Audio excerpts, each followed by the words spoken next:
এই লড়াইটা তো আরজি করের সময় লড়তে পারতেন মমতা বন্দ্যোপাধ্যায়। মমতা বন্দ্যোপাধ্যায় অভয়ার জন্য এই সুপ্রিম কোর্টের লড়াইটা লড়তে পারতেন। তার মানে অভয়ার মামলাটা কি মমতা বন্দ্যোপাধ্যায়ের জন্য গুরুত্বপূর্ণ ছিল না, না সন্দীপ ঘোষদের বাঁচানোটা বেশি গুরুত্বপূর্ণ ছিল? অভয়ার বাবা এবং মা আমাদের সাথে টেলিফোনে রয়েছেন।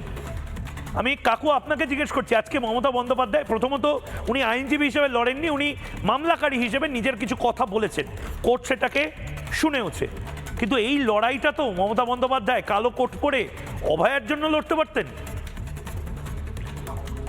আমার মেয়ে স্বাস্থ্য দপ্তরের একজন কর্মচারী ছিল এবং শিক্ষা দপ্তরের একটা ছাত্রী ছিল। তার কর্মস্থলে তাকে খুন করা হয়েছে, তাকে ধর্ষণ করা হয়েছে। তিনি সেটা কভার আপ করার জন্য রাত্রি 2টো পর্যন্ত আমাদের কলকাতা পুলিশের যিনি প্রধান সিপি তার সঙ্গে এবং আমাদের লোকাল এমএলএ ওনার বিশিষ্ট নির্মল দা এবং শঙ্কু দে এবং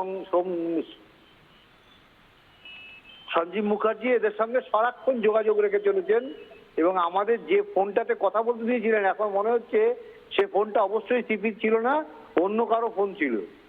কেননা সেটাকে কভার আপ করাই ওনার মেইন দায়িত্ব ছিল। ওনার দায়িত্ব ছিল না যে অভয়া বিচার পাক।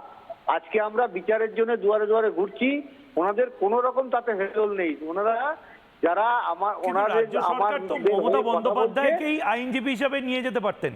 আরজিকর মামলাতে মমতা বন্দ্যোপাধ্যায় আইনজীবী হিসেবে দাঁড়ালেন না কেন? হায়ার করার চেষ্টা করবো, এরপরে ওনাকেই হায়ার করার চেষ্টা করবো যে আপনি আমাদের মামলাটি, আমার মেয়ের মামলাটা লড়ে ন্যায় বিচারটা আদায় করে দিন। ওনার এই যে নাটক, মেইন নাটক হচ্ছে, এই নাটকটা করছেন উনি যে 30 জন মারা গেছে যাদবপুরে, সেটাকে লুকানোর জন্য, সেটাকে মানুষের মন থেকে মুছে ফেলার জন্য এই সমস্ত জোকারের নাটকগিরি উনি করছে, সম্পূর্ণভাবে জোকারগিরি করছে। বেশ বেশ, অনেক অনেক ধন্যবাদ। এসআইআর মানুষের মৌলিক অধিকার, এসআইআর সুষ্ঠুভাবে হওয়া উচিত এবং সুপ্রিম কোর্ট তাই বলবে, তার বেশি কিছু বলবে না সুপ্রিম কোর্ট। ঠিক ঠিক। এবং এটা সুপ্রিম কোর্ট তৃণমূল কংগ্রেসের পার্টি অফিস নয়, এটা মমতা বন্দ্যোপাধ্যায় হয়তো ভাবছিলেন। আমি অভয়ার মা এবং বাবার যে আবেদন, সেই আবেদনটাও শোনালাম। মমতা বন্দ্যোপাধ্যায় নিশ্চয়ই জবাব চায় বাংলা কেউ না কেউ মমতা বন্দ্যোপাধ্যায়ের টিমে দেখছেন। যদি অভয়ার বাবা তিনি যে আর্জিটা করলেন সেই আর্জিতে সাড়া দেন মমতা বন্দ্যোপাধ্যায়, আপনি দাঁড়ান না। মমতা বন্দ্যোপাধ্যায় আপনি আইনজীবী হিসেবে প্র্যাকটিস করতে চান, আবার এসআইআরের জন্য আপনার এত মন কাচ্ছে, অভয়ের জন্য মন কাচ্ছে না? অভয়ের জন্য মমতা বন্দ্যোপাধ্যায় আইনজীবী হিসেবে কেন দাঁড়ালেন না? আজ তার তো জবাব চায় বাংলা। সে যাই হোক, মমতা বন্দ্যোপাধ্যায় নিজের প্রায়োরিটি সেট করে নিয়েছেন।